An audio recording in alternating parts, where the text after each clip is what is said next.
Números, capítulo de número 16. Eu estou já numa série, se não me falha a memória, eu acho que desde a última ceia, eu estou falando sobre milagres no deserto. Acho que já é o quarto ou quinto domingo que eu falo sobre esse tema. Tenho falado sobre milagres que aconteceram no deserto, coisas sobrenaturais, quando o povo hebreu saiu do Egito em direção à terra prometida.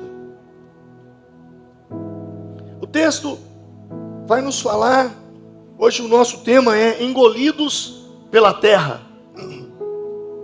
Vamos fazer a leitura. Versículo 1. Corá, ou em algumas traduções, Coré, filho de Izar, neto de Coate, bisneto de Levi, reuniu Datã e Abirão, os filhos de Eliabe, e On, filho de Pelete, todos da tribo de Ruben. Eles se insurgiram contra Moisés.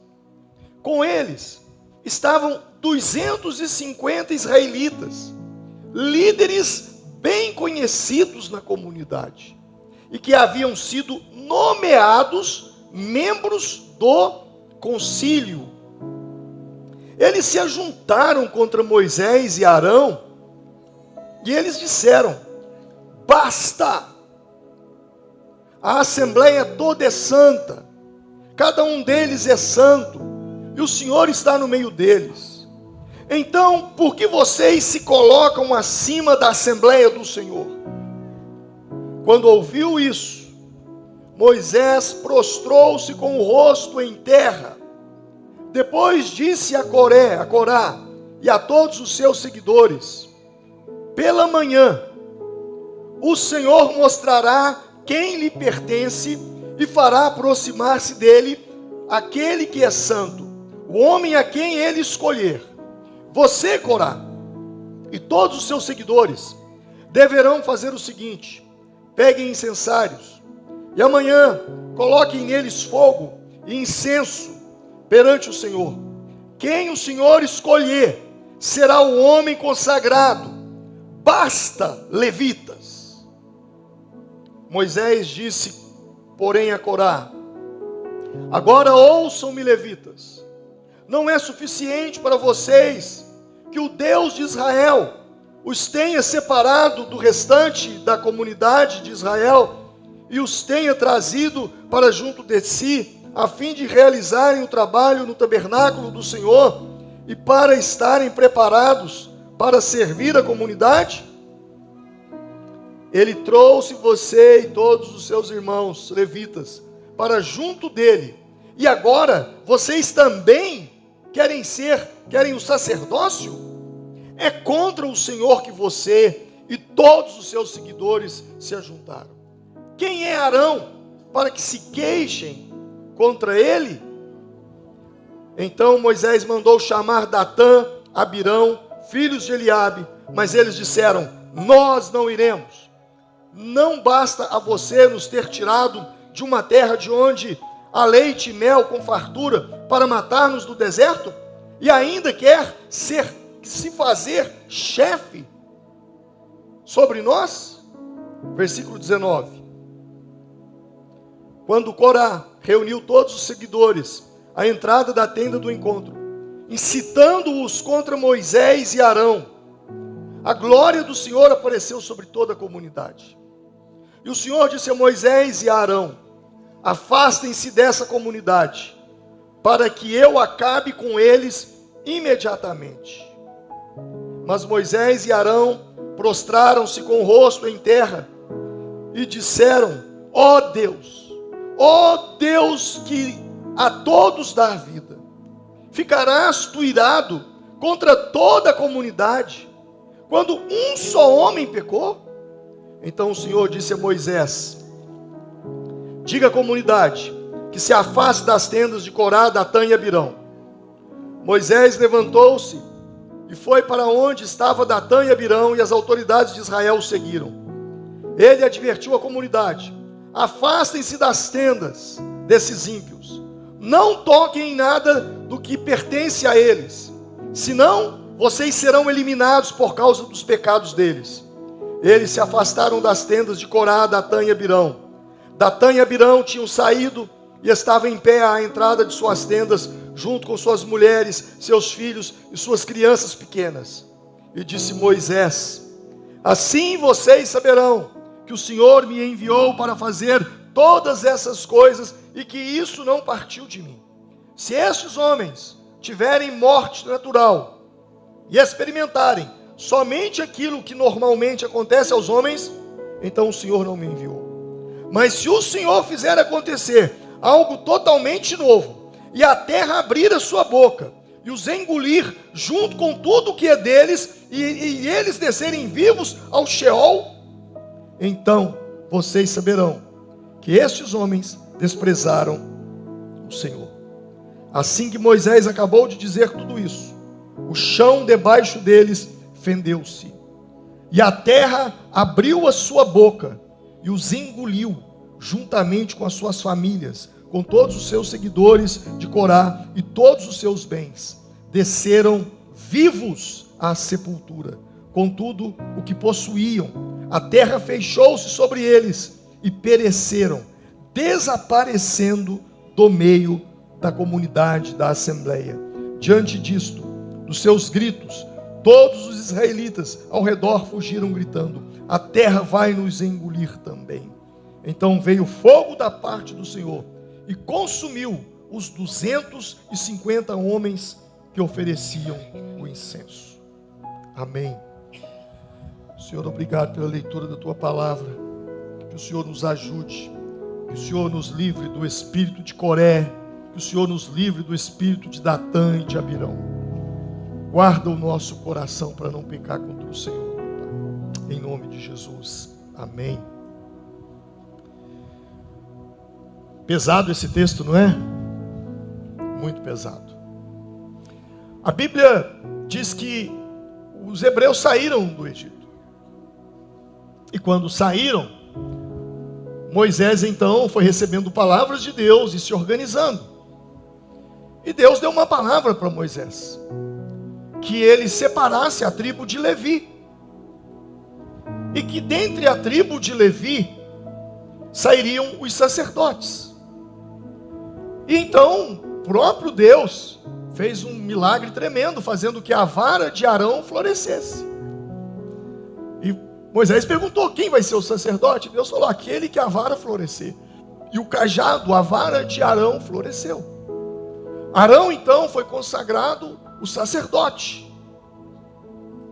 Só que alguns levitas, Coré, Datã, Abirão, esses homens se levantaram contra Moisés e começaram a falar: quem você está pensando que é? Já não basta ter nos tirado de onde nós estávamos para nos fazer perecer no deserto? Basta. Por que você chamou Arão? Arão não pode ser o nosso sacerdote? E começaram uma murmuração, e começaram uma fofoca, tanta confusão no meio dos hebreus. E Moisés então falou: olha, então tudo bem, vai ter um desafio. Se vocês morrerem de morte natural, eu não sou homem de Deus. Mas se eu sou homem de Deus, e se Deus me chamou e me colocou onde colocou, e colocou Arão onde colocou,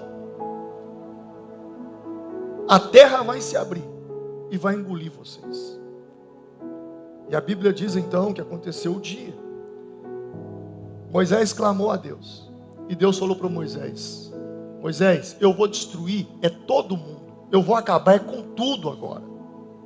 Já não basta esse povo que eu tirei do Egito, libertei do Egito, tudo que eles viram, e eles se rebelando contra mim. Cada hora é uma coisa que eles aprontavam contra Deus. Deus falou: eu vou acabar com tudo. E Moisés então se colocou diante do Senhor, e ele orou insistentemente ao Senhor. Ele disse: ó Deus, versículo 22, Deus que a todos dá a vida, ficarás tu irado contra toda a comunidade, quando um só pecou? Deus só vai destruir todo mundo por causa de um? Foi então que Deus falou com ele: manda todo mundo então se afastar da tenda de Corá, de Datã e Abirão. E naquele momento a terra se abriu. Imagina um terremoto e abrindo-se uma grande fenda e foi engolindo todas aquelas pessoas. E depois aquilo se fechou. Talvez a ciência poderia falar que foi um movimento das placas tectônicas, né? Acho que é isso mesmo, né? Eles falam que tem os abalos sísmicos, mas o fato é que a terra engoliu aquele povo. E essa passagem, ela tem muito a nos ensinar. Eu preciso aprender muito com essa passagem. Aliás, desde o início da minha fé, essa foi uma das passagens que mais falou comigo e me alertou para que eu tomasse cuidado na minha vida cristã. Quem era Coré ou Corá? Corá era levita. Ele era separado por Deus. A tribo dele foi escolhida para ministrar na casa do Senhor, no tabernáculo do Senhor e posteriormente no templo. Ele era uma pessoa que trabalhava para Deus. Embora ele fosse levita, ele não era sacerdote. E é aí que morava o perigo. Porque veio nele uma vontade de ser sacerdote. Bom, eu já sou levita, então eu também posso ser sacerdote. E isso lhe subiu a cabeça. Provavelmente, quando ele via Arão passando com as pedras, com aquele peitoral sacerdotal que a Bíblia mostra, as pedras Urim e Tumim, e o sacerdote vindo com aquele incenso, porque quando o sacerdote vinha, irmãos, de longe você já sabia, porque você sentia o cheiro do incenso, e o cheiro já dizia: o sacerdote está vindo. Talvez ao ver aquilo, lhe subiu a cabeça: eu também preciso ser sacerdote, eu quero ser sacerdote.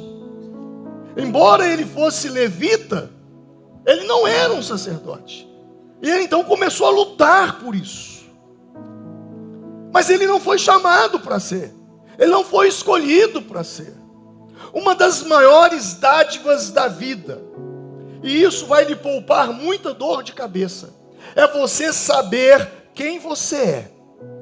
E mais poderoso ainda, é você saber quem você não é. Aprenda isso. Uma coisa vai te ajudar muito: saber quem eu sou. Isso é identidade, eu sei quem eu sou. Mas identidade também é saber quem eu não sou. Isso é poderoso. Romanos capítulo 12, Paulo escrevendo à igreja de Roma, ele diz: porque pela graça que me foi dado, eu digo, cada um dentre vós, que não pense de si mesmo além do que convém. Antes, pense com moderação, com a medida da fé que Deus repartiu a cada um. Eu vou repetir: não pense de si mesmo. Repita comigo: não pense de si mesmo além do que convém. Você entendeu esse texto? O texto está dizendo para mim e para você: ei, não pense de si mesmo além do que convém. Baixa a bolinha, fica no seu lugar. Porque tem muita gente sofrendo, porque pensa de si mesmo além do que convém. Tem gente que vê a vida dos outros e diz: eu também quero essa vida. Aí vê o cara lá, final de semana, Furnas, jet ski, não sei o que e tal. E aí ele pensa de si mesmo além do que convém. E aí ele começa a fazer dívida para comprar o jet ski, para comprar o barco, para comprar a casa, para comprar não sei o quê. Daí a pouco está todo endividado, arruinado, porque ele tentou bancar um padrão de vida que ele não tinha condição. Eu não estou falando que é errado você ter isso, amém? Eu estou falando que é errado você pensar de si mesmo além do que convém. A Bíblia, o tempo todo, ela trabalha a nossa autoestima.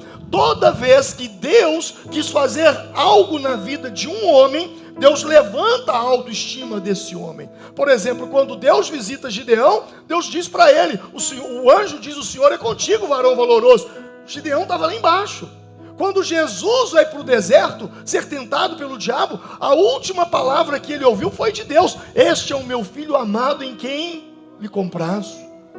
Então Deus quer levantar a nossa autoestima, mas só que tem gente que tem autoestima alta demais. Quem está entendendo?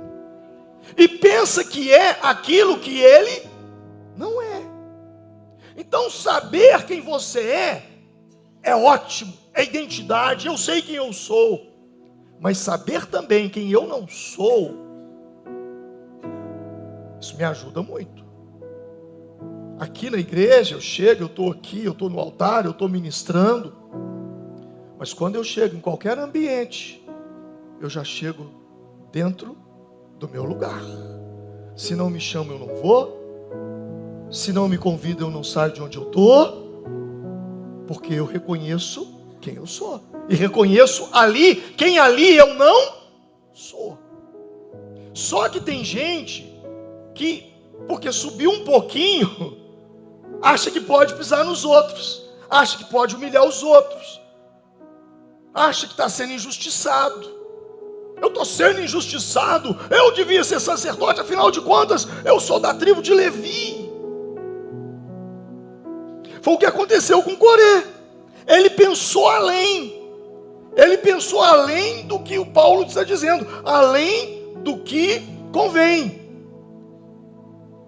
A primeira vez que Coré aparece na Bíblia, ou Corá, é Êxodo capítulo 6. E você vai ver pela genealogia que ele era primo de Moisés. Ele era descendente de Coate. Mas até ali, em Êxodo 6, ele era uma pessoa comum. Mas quando Moisés levanta por Deus a tribo de Levi, ele também foi levantado para ministrar no tabernáculo. Ele também foi levantado para trabalhar no tabernáculo. Ele foi. Só que ali começa a ruína dele. Porque ele não era ninguém. Os levitas eram como as demais tribos de Israel. Agora Deus levanta a tribo de Levi sobre as demais para ministrar no santuário. E é aí que realmente começa o problema. Alguém disse: quer conhecer alguém, dê poder a essa pessoa. Ele não era ninguém, não tinha problema. Agora eu sou levita, agora minha tribo foi levantada, então eu também posso ser sacerdote.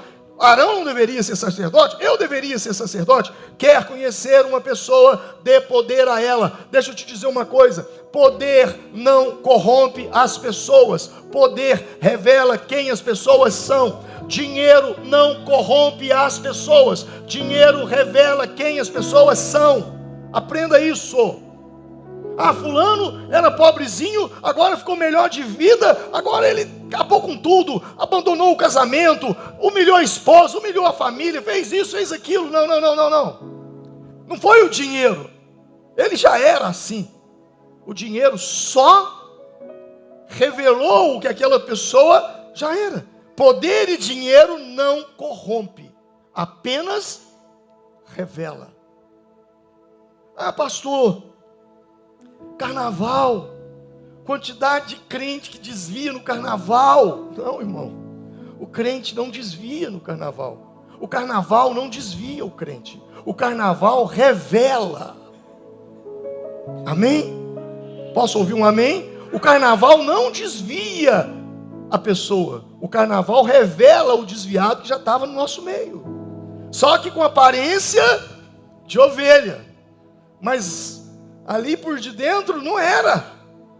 Então eu e você precisamos entender essas coisas. Quando você tem uma identidade forte em Deus, no Senhor, você sabe quem você é e você também sabe quem você não é.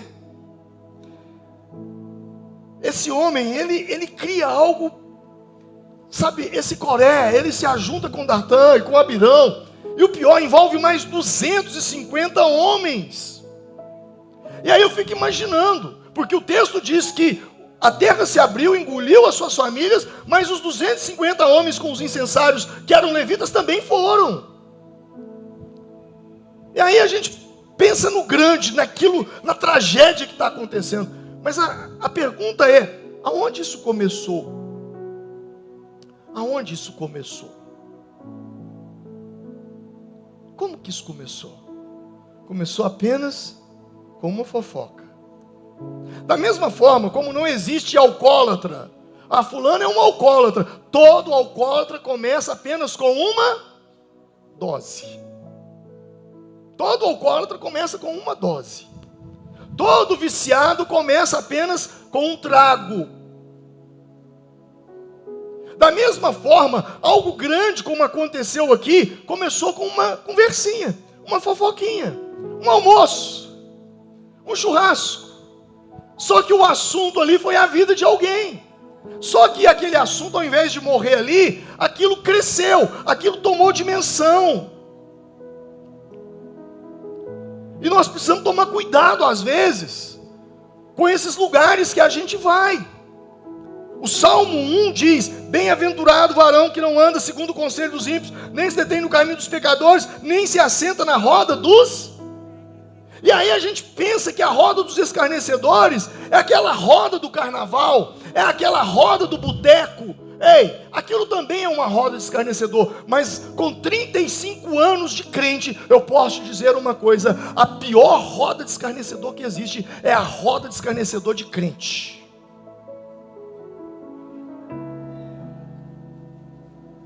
Que junta para criticar, para falar mal, para deturpar, como Coré, Datã e Abirão. Gálatas capítulo 5, versículo 9 diz: um pouco de fermento leveda toda massa. Irmãos, quando eu me converti, eu tinha alguns amigos. E eles me ensinaram a Bíblia, eles me mostraram a Bíblia, eles me ajudaram na Bíblia. E aí eu comecei a conhecer a Bíblia. Só que não demorou muito tempo para eu entender que, da mesma forma que eles falavam de Deus, eles também usavam a própria língua para falar mal de todo mundo. Igreja nenhuma prestava, pastor nenhum prestava, ministério de louvor nenhum prestava, obreiro nenhum prestava. E eu entrei naquilo. E comecei a ficar igualzinho a eles, falando mal de todo mundo. Um dia eu estava orando. O Senhor falou claramente comigo: eu tenho um propósito com a sua vida. Mas para eu fazer o que eu tenho que fazer com você, você precisa se afastar dessas pessoas. Eu não estou falando de gente ímpia. Eu não estou falando de gente que dá mau testemunho. Eu não estou falando de crente meia boca. Não. Eu estou falando de gente que lia a Bíblia, que orava, mas não conseguia controlar a língua. E com 20 anos de idade, eu comecei a me afastar. Com 21 eu mudei de formiga, e rompeu tudo. Mas eu fico pensando, se eu tivesse continuado no meio daquele bolinho, Deus não teria feito o que Ele fez na minha vida. Cuidado com quem você anda. Um pouco de fermento leveda toda a massa. É o que a Bíblia diz. O fermento, ele não precisa de grande quantidade para agir. Ele precisa de tempo. Diga comigo: o fermento não precisa de grande quantidade. O fermento precisa de tempo. Você entendeu?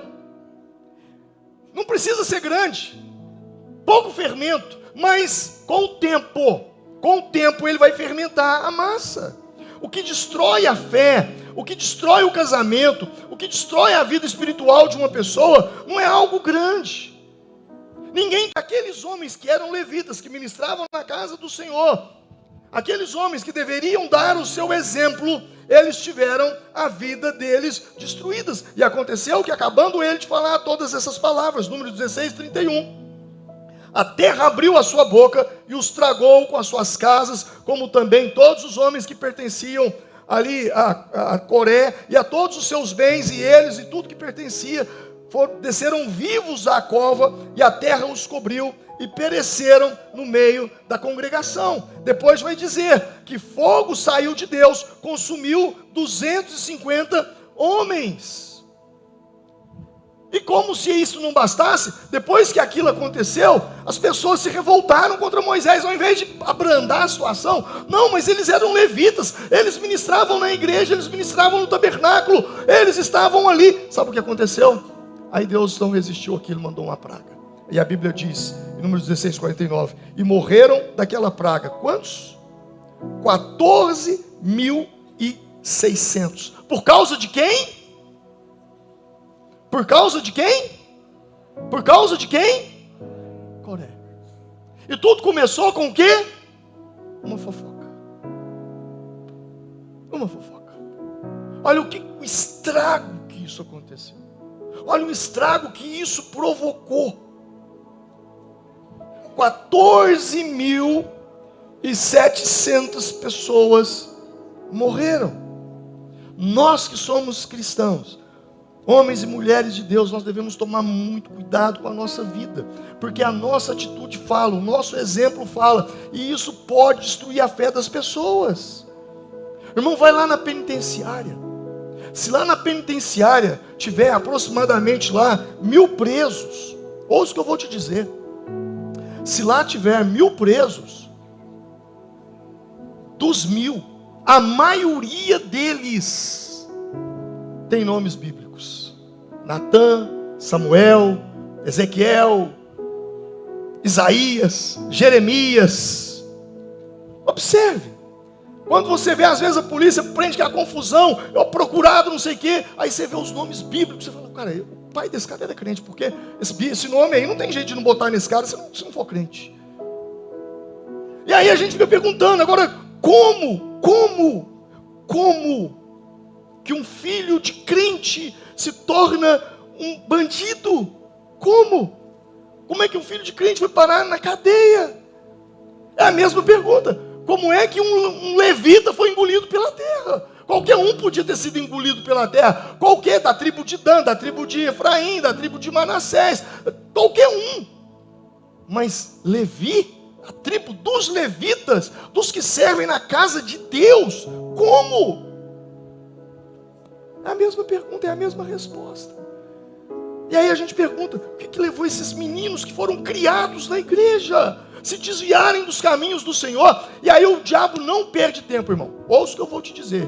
Um filho de uma pessoa normal, o diabo pega ele. Mas o filho de um crente, quando desvia, o diabo pega ele pra valer. E quanto mais crente você é, mais ele pega pra valer. Parece que é 7 demônios ali no mínimo pra agir. E aí a gente pergunta, pastor, como é que começa uma coisa dessa? É simples. Um pouco de fermento. O que a Bíblia diz? Leveda toda a massa. Sabe aquela conversinha na hora do almoço? Ah, mas aquele líder de célula, eu não dou conta daquele líder de célula. Pelo amor de Deus, eu não concordo com aquilo. E não sei o quê. E aí vocês estão falando do líder de célula. E vocês estão detonando o líder de célula. Só que o seu filho está do lado. Só que você é hipócrita. Porque depois, no outro dia, você encontra com o líder de célula. Oh, meu irmão. Oh, minha irmã. E o menino está ali. Ué, mas... lá na minha escolinha, quando alguém fala alguma coisa, eu brigo com o menino lá. Agora aqui, eles falam mal e abraçam. Lá na mesa de café, você está falando mal do obreiro, da igreja. Você está criticando o pastor da igreja. Você está criticando a igreja. E esse menino, ele cresce em 2 ambientes. Um ambiente onde ele aprende de Deus dentro da igreja. E um ambiente onde ele aprende a criticar aquilo que ele aprendeu. Não, porque aquelas tias lá do Kids, que cuida das crianças lá da igreja, e começa a detonar irmão, que estão ali trabalhando ali com os seus filhos. Enquanto você está aqui, eles estão ministrando para os seus filhos. E de repente, quando você chega em casa, você vai falar mal para os seus filhos, para a sua esposa, daqueles irmãos que estavam lá com eles. Talvez isso para o hipócrita é normal, mas a criança é pura. Ela não entende isso. E é por isso que a gente vê muitos meninos, quando chegam na idade, eles não querem mais saber do evangelho.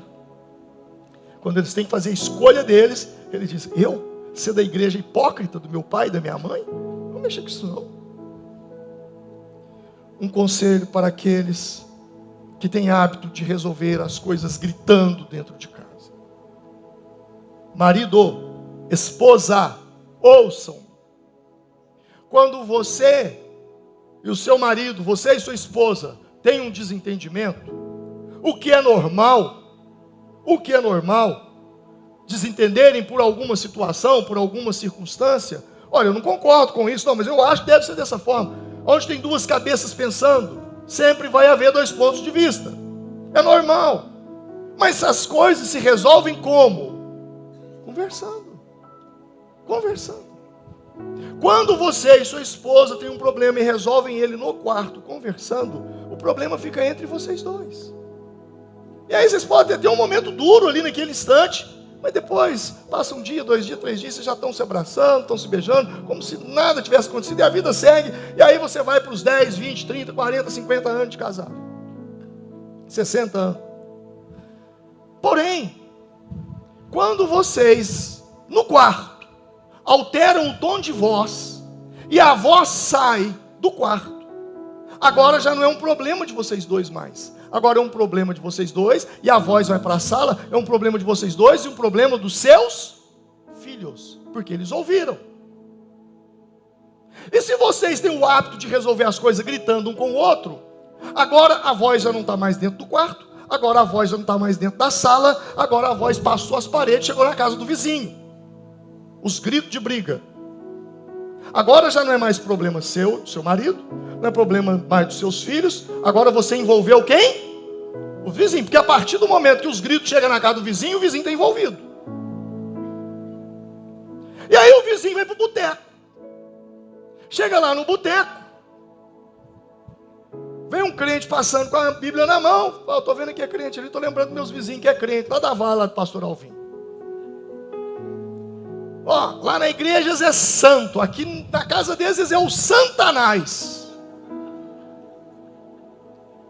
E agora o problema que era seu, do seu marido, que passou para os seus filhos, que passou para o seu vizinho, agora também é um problema do boteco. Você está entendendo a dimensão da coisa? Ou eu estou exagerando? Estou exagerando? Ou é assim mesmo? E aí lá no boteco, o cara conhece alguém da igreja. E aí ele vai falando, ó, fulano falou lá no boteco, que lá na casa de fulano, eu não sei o que. Então eu estou mostrando isso, porque às vezes ninguém te mostrou isso. Ninguém te mostrou isso. Olha só como que, passou como que um probleminha do Datã e Abirão, a coisa foi parar lá do outro lado e aconteceu toda essa tragédia. Da mesma forma, um problema que você e seu marido poderiam resolver numa conversa, agora vocês envolveram um monte de gente. E aí chegou no crente da igreja, o crente da igreja vem no pastor, pronto, já me envolveu na encrenca. Aí você é ministro na igreja, a gente tem que chegar para você e falar, meu irmão, como é que você vai cantar na igreja desse jeito? Você é obreiro, como é que você vai ser obreiro na igreja desse jeito? Você é líder de célula, como é que você vai ser líder de célula desse jeito na igreja? Seu testemunho não bate. Eu estou completando, acho que nós fizemos 34 anos bem de casado. Vamos fazer 35 anos de casado. Meus filhos nunca ouviram um grito dentro de casa. Está humilde comigo? Ou digo com ela? Se eles gritam no casamento deles, eles aprenderam isso em outro lugar. Lá em casa não. Tivemos problemas? Tivemos. Tivemos conversas difíceis, dificílimas, ao longo desses 35 anos. Mas nada, absolutamente nada, que nós pudéssemos nos enquadrar. Não deis lugar ao diabo. Não se põe o sol sobre a vossa ira. Então, às vezes, a gente não vigia, a gente não pensa, a gente não imagina. E Coré, ele foi entusiasmado, ele na busca de cargo, né? Porque o versículo 11 diz que ele foi confrontar Moisés sobre Arão. Olha aí, versículo 11, ele diz o seguinte: e contra o Senhor que vocês e todos os seus seguidores se juntaram. Quem é Arão para que se queixem contra ele? Quem que vocês estão pensando que vocês são? Esse é o problema da soberba, porque a soberba, a arrogância, ela causa uma cegueira. Ela te faz você pensar o que você não é. E foi assim com Lúcifer. Quando Isaías, capítulo de número 14, vai nos falar da queda do anjo de luz, o diabo, olha o que o texto diz, olha o que Satanás, antes anjo, querubim, Ezequiel 28 fala que ele era um querubim, olha o que ele dizia, e tu dizias no teu coração, eu subirei ao céu, acima das estrelas de Deus exaltarei o meu trono, e no monte da congregação me assentarei aos lados do norte, subirei acima das mais altas nuvens, e serei o quê? Semelhante ao Altíssimo.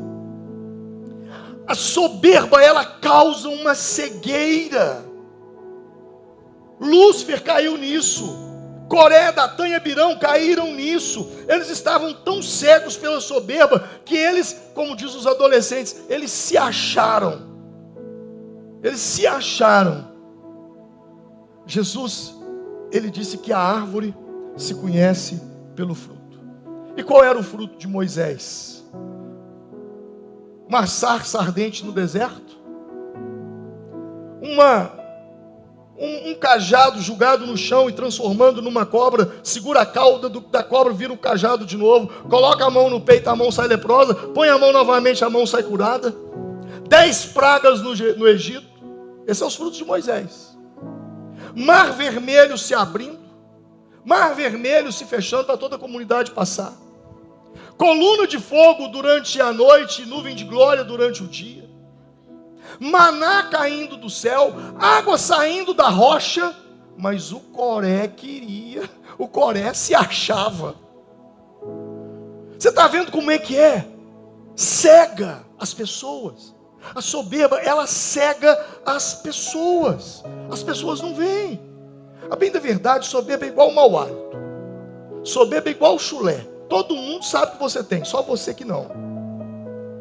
Uma das coisas que eu acho mais perigosa na vida é poder sem estrutura. Talvez tenha sido isso que bagunçou a cabeça do Coré, porque ele não era ninguém, de repente ele se torna levita no outro dia. Poder sem estrutura me preocupa. Eu orei muito na minha vida para que eu vivesse o que eu estou vivendo hoje. E eu oro sobre isso desde o início do meu ministério. Mas Deus não permitiu eu viver. Não permitiu eu viver o que eu vivo hoje, naquela época. Não permitiu. E eu fico imaginando se tudo que eu vivo hoje tivesse acontecido comigo com 21 anos de idade. Eu teria metido os pés pelas mãos, porque eu teria poder sem estrutura. Estrutura aqui dentro, estrutura de homem, maturidade de homem. Eu estava, essa semana mesmo, alguém entrou em contato comigo, a gente conversando. Eu falei, olha, eu não consigo, porque mês de junho minha agenda está bem cheia. Eu tenho que atender o Cezinha. E aí o Felipe Valadão entra em contato comigo para eu estar ministrando na Lagoinha, Niterói. Falei, olha, eu tenho que ver, eu não posso abrir mão do domingo, eu preciso estar na minha igreja. Mas isso aos 55 anos. Se eu tivesse o que eu tenho hoje, de nome, porque na verdade tudo que eu tenho também é nome. E tudo que você tem na vida é nome. Meu pai me ensinou isso. Eu lembro de um dia que eu aprontei uma coisa muito feia na minha casa. Eu tinha 7 anos, meu pai exagerou na dose. Meu pai me deu uma surra com um fio de luz, de ficar tudo riscado. Me amarrou e me deu um banho de água de sal. Pensa, tanto que isso doeu. E depois ele falou assim, eu fiz tudo isso com você. Você nunca mais esqueceu o que eu vou te dizer agora. Na vida, você só tem um nome. O dia que você perder, acabou. Eu sei que ele foi duro, eu sei que ele agiu de uma maneira que não convém que ninguém faça. Mas o fato é, depois eu entendi pela Bíblia, que o bom nome é melhor do que o melhor unguento. Você já leu isso? Porque o unguento é o perfume. Antes da pessoa chegar até você, primeiro o perfume dela chega. Antes de alguém chegar até você, primeiro o nome dela Chega. Cuida do seu nome. Não estou falando sobre reputação. Eu estou falando sobre caráter. Reputação é aquilo que as pessoas falam de você. Caráter é aquilo que você é. Cuide do caráter. A estrutura precisa ser montada dentro de você. O poder que não é construído, ele se torna uma armadilha, pois quem não passou pelo processo não tem maturidade para sustentá-lo. É por isso que eu me preocupo muito com político e jogador de futebol, porque quem é o político? É um cara desconhecido hoje, amanhã é alguém com muito poder e autoridade na mão. Ele venceu nas urnas, mas não tem estrutura para aquilo. E o jogador de futebol, ninguém conhece, é um menino. No outro dia ele está movimentando milhões na conta dele. É por isso que você vê que aonde a gente vê as maiores corrupções são em lugares aonde existe poder, aonde existe, mas não existe estrutura. O caráter ele precisa ser construído. Deus levou José para se tornar o governador do Egito, mas ele não saiu da casa de Jacó e virou governador. Ele teve que passar por uma cisterna, ele teve que passar por uma rejeição pelos irmãos, ele teve que passar por uma calúnia na casa de Potifar, ele teve que ser vendido como um escravo, ele teve que pegar uma cadeia para depois ele se tornar governador. Eu sei que você está sofrendo, eu sei que você está chorando, eu sei que você está falando, Deus, por que eu estou passando por isso? Mas eu tenho para te dizer nessa manhã, isso é o processo, faz parte de Deus trabalhar isso na sua vida, para aquilo que Ele tem para você. Você vai ralar, você vai suar, você vai passar por situações, você vai pensar em desistir. Mas quando você chegar no ponto que Deus quer que você chegue, aí Deus vai falar, agora você está pronto. Agora você está pronto. Davi, irmãos, ele foi ungido. Rei. Sabe quantos anos entre a unção de Samuel e o assentar no trono e receber a coroa? Sabe quantos anos? 14 anos. Ele não foi ungido hoje e tornou rei no outro dia, não. Foram 14 anos de perseguição de Saul e Deus trabalhando o caráter e forjando Davi a ser o homem que ele se tornou.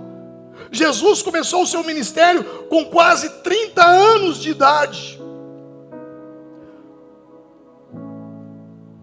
A Bíblia diz isso em 1 Timóteo capítulo 3, versículo 6.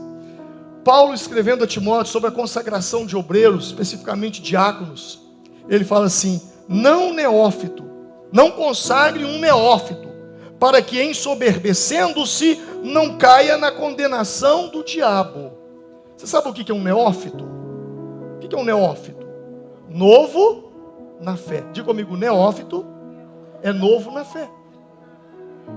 Paulo está dizendo, olha, essa pessoa, ela não pode ser consagrada agora. Ela precisa ser provada. Ele vai dizer isso depois. E também estes sejam primeiros provados e depois sirvam. Sirvam o quê? Se forem repreensíveis. Só que hoje a igreja está muito corrompida. A igreja no Brasil, ela se corrompeu. Só porque a pessoa é famosa, e aí ele aceitou Jesus lá hoje, amanhã ele já está ministrando. E isso é um perigo, e nós estamos sofrendo com isso. A igreja brasileira sofre com muitos escândalos. Por quê? Porque não tem um processo de amadurecimento, não tem uma maturidade para isso. Sabe uma coisa que me preocupa hoje? Eu entrei e falei, opa, preciso mexer nesse movimento. Os legendários. Os legendários é uma ferramenta poderosa para a transformação das pessoas. Mas o que me preocupa muitas vezes é a inversão de valores. Não que os legendários ensinam, a estrutura legendária ela é top, mas as pessoas sempre aqui distorcem. Mas pastor, como assim? Não consagre o neófito. Na minha opinião, o neófito não deveria subir a montanha para trabalhar. Quem é o homem de Deus na igreja? Quem é o homem de Deus? Quem é a mulher de Deus na igreja? Não é uma pessoa que é usada por Deus? Caráter, testemunho, integridade, É isso que te faz ser respeitado como homem de Deus. E nos legendários? É o cara que tem mais montanha. E fica só subindo montanha. Aí vai igual, você lembra aquele Butler, aquele cachorro do desenho animado? Medalha, medalha, medalha, medalha. Vai empanturrando aqui assim, ó. Estamos diante de um cara. Estrutura. Poder sem estrutura, o que faz? Corrompe. Corrompe. Não é sobre cargo. Não que os legendários ensinem isso, tá bom? A estrutura é muito bacana. Só que as pessoas distorcem, né? Para mim, até por mim, é o seguinte: todo excesso esconde uma falta. Comida é bom? Sim ou não? E comida demais? Trabalho é bom? E trabalho demais? Igreja é bom? E igreja demais? Todo excesso esconde uma falta. Para quem é legendário, a montanha é bom? E montanha demais? Está escondendo alguma coisa, está fugindo de alguma coisa. Então nós precisamos tomar cuidado, porque não é sobre cargos, é sobre unção. Sabe qual é a diferença entre Saul e Davi? É que Saul usava coroa sem Deus, e Deus usava Davi sem coroa. Saul tinha coroa, Davi tinha a unção. Então é vida com Deus, é vida no altar de Deus. Não fique igual o Coré, atrás de cargo, atrás de medalha, querendo ser maior porque eu sou maior do que o Arão, porque eu sou não sei quem, porque eu... Sai fora disso. Não é cargo, é unção, é poder de Deus, é vida no altar de Deus, é santidade, é consagração, é vida de oração, é vida de renúncia. Senão nós vamos acabar construindo um bezerro de ouro e começar a adorar um bezerro de ouro. Então eu e você precisamos ter esse conhecimento. Coré, ele não estava pronto, mas ele se achava. Ao invés dele falar: Deus, eu queria ser sacerdote, ir para os pés do Senhor e falar: Deus, me levanta como sacerdote. Deus, Moisés ficou no monte 40 dias, eu também vou ficar. Eu vou consagrar, eu vou buscar, porque esse é o caminho. Aí o que ele faz? Ele reúne Datã, Coré e Abirão, começa a formar para quê? Para tomar o lugar de Arão. E é aí que mora o perigo. É aí que aconteceu tudo que aconteceu. Não é que você não deve desejar, almejar, crescer, romper. Só que o caminho é diferente. O caminho é com Deus. É uma vida de renúncia, é uma vida de busca. E pessoas como Coré, elas não agem sozinhas. Ele se cercou de Datã e de Abirão e de On. E depois os 250. Provavelmente gente bajuladora. Sabe qual é o perigo de um líder? É se cercar de gente bajuladora. Provérbios vai dizer: pobreza e afronta virão ao que rejeita a instrução, mas o que guarda a repreensão será honrado. O que guarda a repreensão será honrado. Quem fere por amor mostra lealdade, mas o inimigo multiplica beijo. O que a Bíblia está dizendo? Tem pessoas que vai te ferir, mas vai te ferir por amor. Vai te falar umas coisas que você não quer escutar por amor. Agora o pior é aquele que você está errando, fazendo besteira, um atrás do outro, ele está ali, ó. É isso mesmo, você é o cara, você é o cara. A bem da verdade, irmão, cuidado com muito elogio. Cuidado. Cuidado. Eu fujo disso. Eu fujo. Pastor, nós queremos honrar o Senhor aqui. Obrigado, meu irmão. Agradeço seu coração, seu carinho, mas obrigado. Não, fica quietinho. Deixa eu ficar no meu cantinho aqui. Cuidado com muito elogio. Você já percebeu que tem gente que te elogia assim do nada? Você não fez nada e está te elogiando? Isso não é elogio, isso é bajulação. Cuidado. Não deixe isso entrar no seu coração, não. O dia que eu achar que eu sou um grande pregador, que eu começar a fazer comparação com o pastor Edilson, começar a fazer comparação com o pastor Samuel, com o pastor Manuel, com os outros, e começar a achar que eu sou, você pode ter certeza, é questão de tempo. O tombo vai acontecer, porque a soberba precede a ruína. Esse é um grande perigo. Porque às vezes as pessoas elas querem cargo, mas elas não têm o que oferecer. O apóstolo Pedro, ele escrevendo na sua segunda epístola, ele diz: eles lhe prometem liberdade, mas eles mesmos são escravos da corrupção, pois o homem é escravo daquilo que domina. Gente, como é que eu vou ministrar uma coisa que eu não sou liberto? Tem gente que quer cargo. Eu quero trabalhar com casais, mas o seu casamento é uma porcaria. Como é que você vai trabalhar com casais? Você não tem testemunho. Quem está entendendo? Pedro está dizendo, como é que eu vou libertar uma pessoa se eu sou escravo daquilo?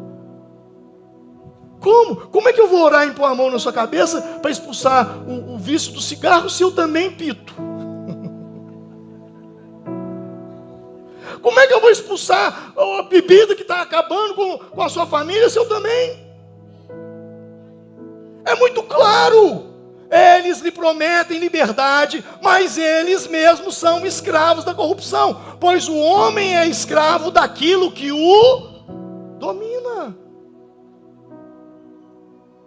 É 2 e 2. Deixa eu te contar um caso. Pastor Manuel lembra disso. Me chamaram para orar para 2 homens que moravam, eles eram irmãos, não sei. Você lembra desse caso? Lá das antigas. E eu fui. E o irmão, não, pastor, porque o senhor tem que ir lá, porque ele vai orar. E eles são muito idólatras e não sei o quê. E o irmão, e vai eu e o irmão. Então tá, irmão, vou lá com você.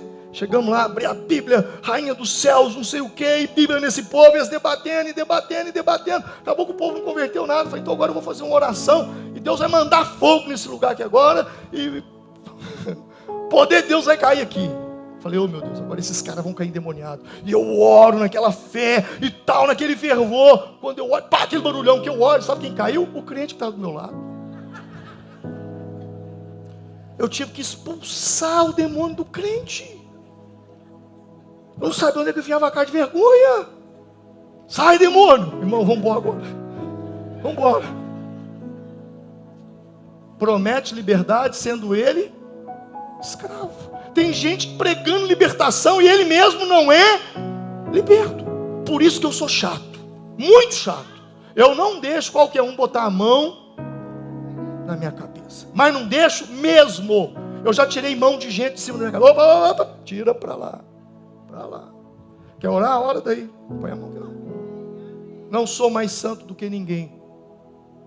Você está entendendo essa colocação? Não é sobre ser melhor do que ninguém. Mas eu não posso, mesmo porque imposição de mão, você sabe o que significa imposição de mão? Na Bíblia, quando alguém pecava, ele vinha perante o sacerdote, trazia um novilho, uma ovelha, e o sacerdote então mandava a pessoa, coloque a mão sobre o novilho. E aí o sacerdote degolava o novilho ou o cordeiro. O ato da pessoa impor a mão é transferência. Então aquela pessoa transferia o pecado para o cordeiro, e o cordeiro agora morria. Por isso Jesus, quando ele vem ao mundo, João Batista diz, eis aí o cordeiro de Deus que tira o pecado do mundo. O mundo transfere o pecado para ele, o cordeiro morre. Imposição de mão é transferência. A Bíblia vai dizer isso, não imponhais a mão precipitadamente. Então eu não posso estar junto de uma pessoa, a pessoa que fica nessa situação. Quando você vai para a Bíblia em Atos capítulo 19, essa passagem é muito interessante. Alguns judeus viram Paulo expulsando demônio. E aí o que eles falaram? Assim, Paulo expulsa demônio, nós vamos expulsar demônio também. Só que eles não tinham convertido. E aí eles chegaram numa casa e botaram a mão sobre uma pessoa, e o demônio manifestou, e eles falaram assim, demônio, nós te expulsamos em nome de Jesus, a quem Paulo prega. Olha o que o texto diz. Olha só, os que estavam fazendo isso eram 7 filhos de servo, um dos sacerdotes. Um dia um espírito maligno lhes respondeu, eu conheço a Jesus, Paulo eu bem sei quem é, mas e vocês, quem são? E então o endemoniado saltou sobre eles e os dominou, espancando-os com tamanha violência que eles fugiram para casa, nus e feridos. Vida com Deus, vida espiritual, não é brincadeira. Não é brincadeira. Eu já vi gente, e vocês sabem disso, vocês são mais antigos aqui, gente que levantou o ministério de casamento nessa igreja hoje está divorciado. Porque não é uma palestra, não é uma técnicazinha. O inimigo vem, e vem para rachar. E se você não tiver firme, se você não tiver passado por todo um processo de libertação, você sabe que você vai enfrentar. E esse texto aqui é o que acontece. Pastor, então, tudo bem. Quando é que eu sei que eu estou pronto e eu vou terminar? Quando é que eu sei que eu estou pronto? Vamos para a Bíblia. Quando é que Deus disse que Moisés estava pronto? Foi quando Moisés, na sarça ardente, disse: Senhor, eu não posso ir, porque eu não sei falar. Deus falou: então você está pronto. Quando é que Deus disse: Gideão está pronto? Foi quando Deus falou: vai, Gideão. Gideão falou: quem sou eu? Eu sou o menor da minha família é a menor de Israel. Você está pronto. Quando é que Jeremias esteve pronto? Quando Deus falou com ele: vai, a minha palavra vai estar na sua boca, eu te separei desde o ventre. E sabe o que Jeremias disse? Senhor, eu não sei falar. E Deus disse: vai, porque você está pronto. Quando é que Pedro estava pronto? Foi quando Jesus operou um milagre de multiplicação de peixes ali dentro da água. Foi uma enorme multiplicação de peixes. Peixes vieram de todos os lados, eles pescaram uma grande pescaria. E Pedro virou: Senhor, afasta-te de mim, porque eu sou um pecador. Jesus falou: você está pronto. Quando é que Isaías se viu pronto? Você vai pegar 5 capítulos do livro do profeta. Você vai ver Isaías dizendo: ai de vocês, ai daqueles que bebem, ai daqueles que são corruptos. No capítulo 6, ele tem uma visão de Deus e vê os anjos, os serafins e Deus falando assim: quem enviarei? Quem há de ir por nós? Isaías baixou a cabeça e disse: eu sou um homem de lábios impuros e vivo no meio de um povo de impuros lábios. O Senhor falou: então é você está pronto. Quando é que Paulo estava pronto? Foi quando ele disse: eu sou o maior de todos os pecadores. Então você está pronto. Sabe quando é que você está pronto? É quando você acha que você não está pronto. Quando Deus escolheu Maria para ser a mãe de Jesus, ela disse: quem sou eu? Sou a serva do Senhor. Está pronta. Vamos nos colocar em pé nesse momento.